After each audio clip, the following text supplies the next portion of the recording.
takbo rito, takbo doon. Iyan ang naging peg ng isang binatilyo na tila nakipagpatintero sa mga parak na humuhuli sa kanya. Kulang na lang ay maghaduken ang nasabing binatilyong ito para maitaboy ang mga lesbo na humuhuli sa kanya. Hindi malinaw kung ano ang dahilan ng tangkang pag-aresto sa Kelo.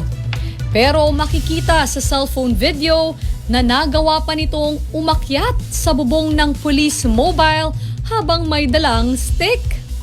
At matapos umakyat ay dito na sumayaw-sayaw ang binatilyo na parang isang karakter sa isang video game at tila naghahamon ng away. Sinubukan pa ng isang lalaki na pababain nito pero hindi ito nagtagumpay.